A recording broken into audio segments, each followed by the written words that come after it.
क्या होगा अगर एक 45 मिनट का सफ़र तुम्हारी ज़िंदगी के 45 दिन तुमसे छीन ले और जब तुम वापस लौटो तो दुनिया आगे बढ़ चुकी हो और तुम बस एक बीता हुआ कल बनकर रह जाओ। आज की कहानी रचित की है, जिसने एक ऐसी कैब में सफ़र किया जो सड़कों पर नहीं समय की परतों पर चलती थी। रात के 1:30 बजे थे। ऑफिस की शिफ्ट खत्म करके रचित बाहर निकला। कंपनी के बाहर हल्की बारिश हो रही थी। सड़कें लगभग खाली थी। वो थका हुआ था, बस जल्दी घर पहुंचना चाहता था।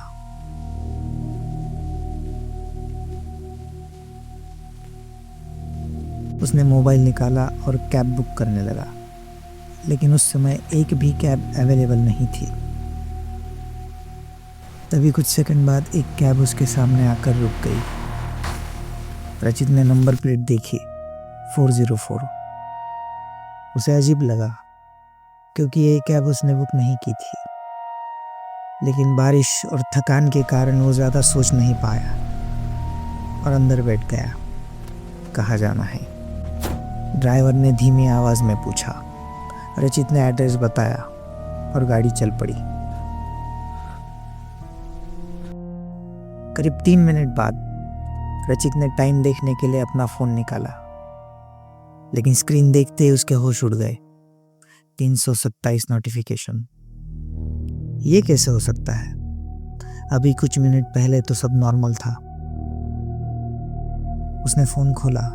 कोई कॉल नहीं आ रही थी, न वो किसी को कॉल कर पा रहा था। सिर्फ नोटिफिकेशन लगातार आते जा रहे थे। उसने ध्यान से देखा, सभी नोटिफिकेशन की तारीख 3 दिन आगे की थी। रचित के हाथ कांपने लगे। उसने कुछ सेकंड बाद फिर फ़ोन चेक किया। तारीख फिर बदल चुकी थी, 1 दिन और आगे। अब उसे समझ में आने लगा, इस गाड़ी में हर 1 मिनट बाहर की दुनिया का एक दिन बन रहा था। रचित का गला सूख गया। उसने बाहर देखा। ये रास्ता उसके घर का तो नहीं था। वो घबराकर ड्राइवर से बोला, भाई ये मेरे घर का रास्ता नहीं है। ड्राइवर ने बिना पीछे देखे जवाब दिया, फिक्र मत करो, मैं तुम्हें वहीं पहुंचाऊंगा जहां तुम्हें होना चाहिए। उसकी आवाज़ अजीब तरह से खाली थी। रचित ने धीरे से रियर व्यू मिरर में देखा, लेकिन ड्राइवर का चेहरा साफ नहीं दिख रहा था।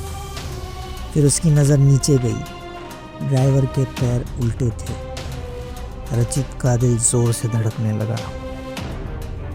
अब वो पूरी तरह डर चुका था, लेकिन उसने चुप रहना बेहतर समझा। गाड़ी लगातार चलती रही। हर 1 मिनट एक दिन में बदलता गया। समय जैसे भाग रहा था।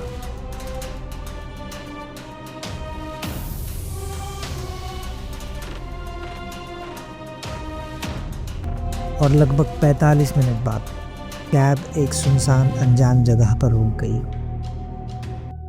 उतर जाओ, ड्राइवर ने कहा। रचित ने बाहर देखा।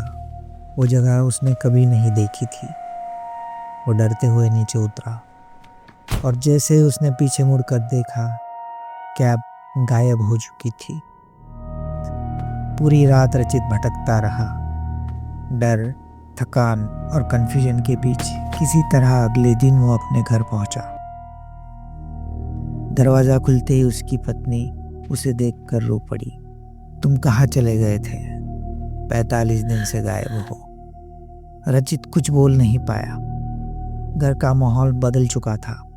कैलेंडर, अखबार, सब कुछ 45 दिन आगे। लेकिन इस बार रचित को हैरानी नहीं हुई। पहले ही अंदाजा हो चुका था, घर पहुंचने पर कुछ ऐसा ही मंजर देखने को मिलेगा। उसने ये बात किसी को नहीं बताई, क्योंकि वो जानता था कोई भी उस पर विश्वास नहीं करेगा। धीरे धीरे उसने इस घटना को भूलने की कोशिश की और वक्त के साथ वो इसे भूल भी गया। लेकिन ठीक 12 साल बाद रचित को कंपनी की तरफ से एक बड़ा मौका मिला। जर्मनी जाने का।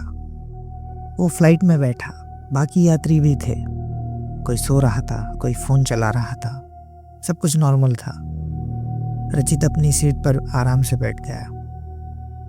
कुछ देर बाद फ्लाइट टेक ऑफ हुई। तभी उसके मोबाइल पर एक नोटिफिकेशन आया।